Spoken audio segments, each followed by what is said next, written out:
नमस्कार, बहुत स्वागत है आपका। मैं हूं आपके साथ सुमित शर्मा। छत्तीसगढ़ में आरक्षण विधेयक पर हस्ताक्षर न करने के मामले को लेकर हाईकोर्ट की ओर से राज्यपाल सचिवालय को एक नोटिस जारी हुआ है। जारी नोटिस पर राजनीतिक टकराव बढ़ गया है। कांग्रेस बीजेपी में जुबानी जंग तेज हो गई है। बीजेपी जहां कांग्रेस को आरक्षण पर भ्रम फैलाने का आरोप लगा रही है, तो वहीं कांग्रेस का कहना है कि विधानसभा से पास बिल पर राज्यपाल सवाल नहीं कर सकती। बात आज इसी पर, उससे पहले रिपोर्ट देखें आप।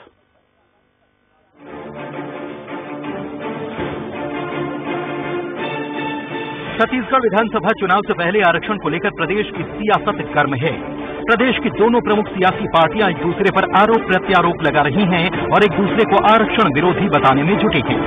छत्तीसगढ़ हाईकोर्ट ने प्रदेश सरकार की याचिका पर आरक्षण संशोधन विधेयक रोके जाने पर राजभवन को नोटिस भेजा है। वहीं नोटिस जारी होने के बाद अब सत्ता पक्ष और विपक्ष में फिर से बयानबाजी का दौर शुरू हो चुका है। बीजेपी ने आरक्षण के मुद्दे पर कांग्रेस पर हमला बोला और कहा कि भूपेश बघेल जी आरक्षण के मुद्दे पर सियासत कर रहे हैं, भ्रम फैलाने का काम कर रहे हैं। कांग्रेस पार्टी आरक्षण छीनने वाली है। आरक्षण देने का काम हमने किया, हमने विधानसभा में पूरा समर्थन किया। राजभवन जो आरक्षण पर जानकारी मांग रहा है वो राज्य सरकार देने से भाग रही है और आरक्षण पर प्रदेश सरकार राजनीति करना बंद कर दे। हम आरक्षण के पक्षधर हैं। छत्तीसगढ़ के लोगों को जल्द आरक्षण मिलना चाहिए। देखिए, भूपेश बघेल जी आरक्षण के मामले में लगातार राजनीति कर रहे हैं, भ्रम फैलाने का काम कर रहे हैं। 58% बढ़ाकर हमने किया। अनुसूचित जनजाति का आरक्षण 20 से 32% हमने बढ़ाया, वो घटा आपकी कारण। और इसी तरह से पिछड़ा वर्ग के लिए आरक्षण का नाटक आपने किया, अपने ही कार्यकर्ताओं को भेजकर उस पर स्थगन करवाया। तो कांग्रेस पार्टी आरक्षण छीनने वाली है। आरक्षण देने का काम हमने किया, हमने विधानसभा में पूरा समर्थन किया। आज राजभवन जो जानकारी उस विधेयक पर हस्ताक्षर करने से मांग रहे हैं, राज्य सरकार वो देने से भाग रही है और आरक्षण के नाम पर भूपेश बघेल जी कांग्रेस पार्टी राजनीति बंद करे। हम आरक्षण के पक्षधर हैं। आरक्षण छत्तीसगढ़ के लोगों को शीघ्र मिलना चाहिए। वहीं बीजेपी के आरोपों पर सीएम भूपेश बघेल ने पलटवार किया और कहा कि विधानसभा से पास बिल पर राज्यपाल सवाल नहीं कर सकती। हाईकोर्ट ने इसी बात को नोटिस में लिया। साथ ही कहा, हमें न्यायालय पर पूरा भरोसा है, हमें जीत मिलेगी। देखिए, यही बात तो हम कहते रहे थे, इसीलिए तो कोर्ट भी गए कि विधानसभा जो पारित बिल है उसके मामले में राज्यपाल राज्य सरकार से सवाल नहीं कर सकती, उसको ये अधिकार नहीं है। तो उसे नोटिस में लिया गया। न्यायालय का मैं धन्यवाद देता हूं और मुझे पूरा भरोसा है न्यायालय पे। आरक्षण संशोधन विधेयक पर हस्ताक्षर न करने के मामले को लेकर राज्यपाल अनुसुईया उइके को जारी नोटिस पर राजनीतिक टकराव बढ़ चुका है। बीजेपी इस मामले में प्रदेश सरकार पर राजभवन को जानकारी नहीं देने के आरोप लगा रही है, तो वहीं कांग्रेस कह रही है विधानसभा से पास बिल पर राज्यपाल सवाल नहीं कर सकती। Bureau report, news 18। तो हाईकोर्ट से राजभवन को नोटिस जारी होने पर एक बार फिर से आरक्षण के मसले पर छत्तीसगढ़ में सियासत शुरू हो चुकी है। बीजेपी आरोप लगा रही है कांग्रेस पर, कांग्रेस के अपने ही अलग तर्क हैं। इस महत्वपूर्ण विषय पर चर्चा करने के लिए दो बेहद खास मेहमान हमारे साथ जुड़ गए हैं। कांग्रेस की तरफ से कांग्रेस प्रवक्ता नितिन भंसाली जी। नितिन जी, बहुत स्वागत करता हूं आपका। और बीजेपी की तरफ से पक्ष रखेंगे पूर्व बीजेपी के विधायक श्रीचंद सुंदरानी जी। सुंदरानी जी, आपका भी बहुत स्वागत है न्यूज़ 18 मध्य प्रदेश छत्तीसगढ़ में। सवाल जवाब का दौर शुरू हो उससे पहले मैं आप दोनों से जानकारी लेना चाहूंगा। एक जिसको पता हो वो जवाब दीजिएगा। क्या आप दोनों में से किसी को पता है कि जो नोटिस जारी हुआ है हाईकोर्ट की तरफ से, उस नोटिस में किन किन बातों का जिक्र है? नितिन जी। देखिए, उस नोटिस से क्लियर कट इसी बात का जिक्र है क्योंकि संवैधानिक रूप से संविधान में जो मिले अधिकार है उनका दुरुपयोग हो रहा है। तो याचिका जो लगी थी, याचिका के अनुसार हाईकोर्ट ने गवर्नर हाउस से, गवर्नर सचिवालय से, राजभवन के सचिवालय से ये सवाल किया है कि आपने ये विधेयक को क्यों रोका है। इस विषय पर उनको इस विषय में जवाब देना है। तो जवाब राजभवन तो दे नहीं रहा है, जवाब तो डॉक्टर रमन सिंह दे रहे। तो ये तो ऐसा प्रतीत होता है कि ये भाजपा के राष्ट्रीय उपाध्यक्ष तो है और साथ ही मुझे ऐसा लगता है कि गवर्नर हाउस के प्रवक्ता भी बन गए हैं। ठीक है नितिन जी, मैं लौटूंगा आपके पास। सुंदराय जी भी कुछ कहना चाह रहे थे। जी सर। देखिए, ये न्यायालयिक प्रक्रिया है। अगर इन्होंने अदालत में इसको प्रकरण को ले गए हैं तो निश्चित रूप से इसका जवाब गवर्नर साहब ही दे पाएगी, क्योंकि न्यायपालिका के मामले में बोलना उचित नहीं होगा। लेकिन नितिन बंसाली जी बोल रहे हैं कि डॉक्टर रमन सिंह जी जवाब दे रहे हैं। जी तो डॉक्टर रमन सिंह जी ने तो कभी जवाब दिया नहीं और डॉक्टर बिल्कुल नहीं दिया। वो राजनीतिक विषयों पे डॉक्टर रमन सिंह जी बोल सकते हैं, लेकिन न्यायपालिका के मामले में कभी भी डॉक्टर रमन सिंह जी नहीं बोलेंगे। और फिर राजभवन से हम लोगों का लेना देना क्या है? राजभवन एक स्वतंत्र संस्था है। कहीं न कहीं राजभवन ही देखा जाए तो सरकार से चलता है। विधानसभा उन्हीं की है, मुख्यमंत्री को वही शपथ दिलाते हैं। तो कहीं न कहीं मुख्यमंत्री जी को मर्यादाओं का ध्यान में रखना चाहिए। राजभवन विवाद में रहे, ये कभी नहीं होना चाहिए। राजभवन की अपनी मर्यादाएं, इसकी मर्यादाओं पर सुंदराय जी, तो विवाद के हालात क्यों बने? क्या लगता है आपको कि विवाद के हालात क्यों बने? जो कांग्रेस बार बार आरोप लगाती है कि बीजेपी ने राजभवन को राजनीति का अड्डा बना दिया, आपको क्या लगता है विवाद के हालात क्यों बन रहे हैं सर? नहीं, राजनीति का विवाद का अड्डा राजभवन नहीं बना है। ये तो खामोखा भारतीय जनता पार्टी को और राजभवन को बदनाम करके एक प्रेशर पॉलिटिक्स करना चाहते हैं भूपेश बघेल, जो इनका स्वभाव है। हमेशा आक्रामक रह के कोई बात करते हैं ताकि अपनी बात मनवा सकें, आगे भी बहुत सारी चीजें मनवा सके, राजभवन पे दबाव कायम कर सकें। लेकिन राज्यपाल महोदय सारी तथ्यों की जानकारी लेने के बाद और कहीं न कहीं उन्होंने तो कहा है ना कि मैं संतुष्ट हो जाऊंगी, हस्ताक्षर कर दूंगी। उन्होंने 10 प्रश्न उठाए थे, उनके जवाब इन्होंने दिए। वो विशेषज्ञों से राय ले रही होगी। हालांकि मुझे नहीं पता राजभवन में क्यों रुका है, कैसे रुका है, क्या वजह है, लेकिन कहीं न कहीं राजभवन को विवाद के कटघरे में नहीं लाया जाना चाहिए। प्रजातंत्र के मूल्यों पर हमारी आस्था रहती है।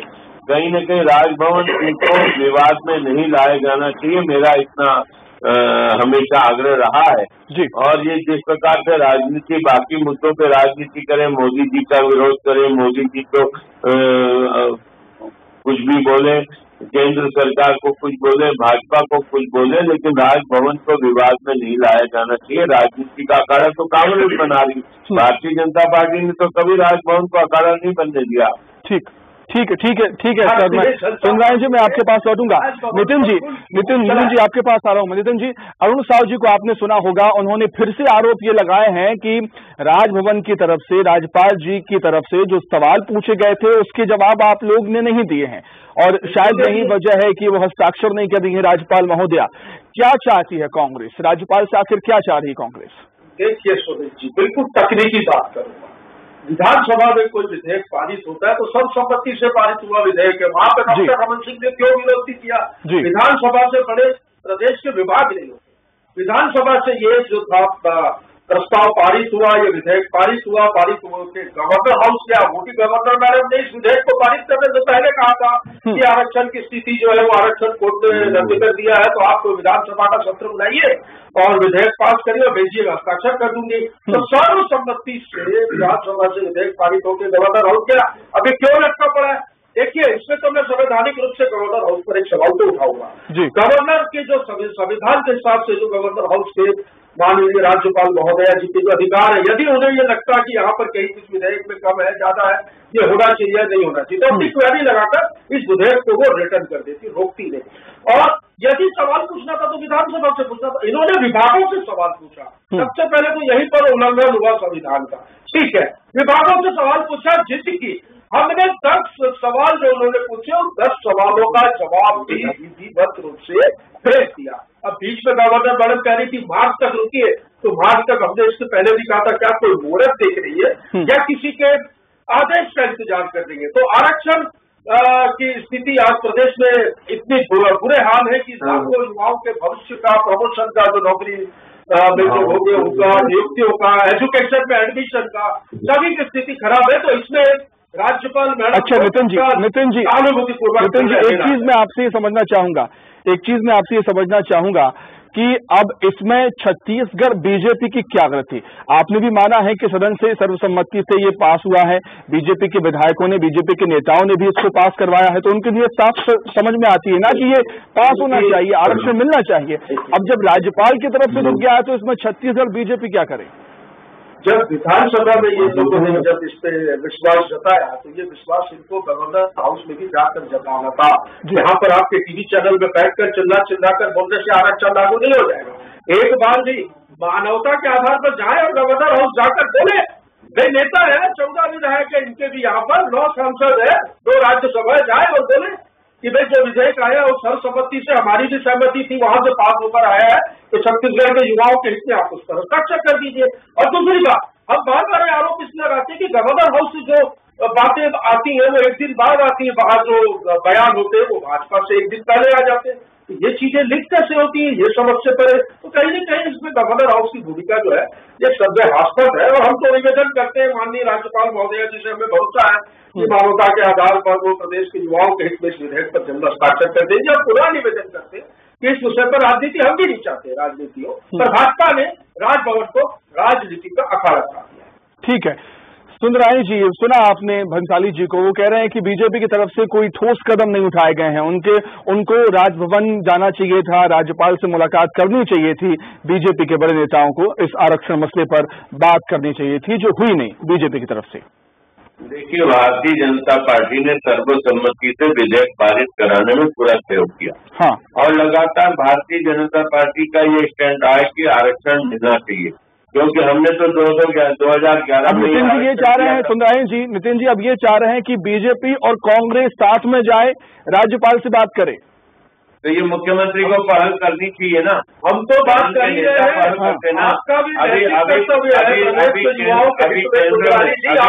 में बजट, मुझे बात कर लेने दीजिए। अभी केंद्र में बजट प्रस्तुत हुआ, सदन के नेता प्रधानमंत्री जी ने सारे विपक्षी दलों की बैठक बुला के विचार विमर्श किया, सदन कैसे चले इसके लिए विचार विमर्श किया। तो ये कभी 4 साल में ये परंपरा को छत्तीसगढ़ में खत्म किया। मुख्यमंत्री जी ने विपक्ष को, ये तो विपक्ष की मजाक उड़ाने के अलावा कुछ नहीं करते, विपक्ष की हमेशा मजाक उड़ाते कि डॉक्टर विधायक है, बार बार इस बात को व्यंग करते। अरे आप तो 450 की लोकसभा वाले पार्टी के लोग 50 सांसदों में पहुंच गए थे। डॉक्टर मनमोहन सिंह जी, ये परंपरा तो छत्तीसगढ़ में भूपेश बघेल ने खत्म की ना। विपक्ष को साथ में लेकर चलने की नियत ही नहीं है, ये हमेशा मजाक उड़ाते हैं विपक्ष का कि 14 विधायक हैं, 14 विधायक हैं।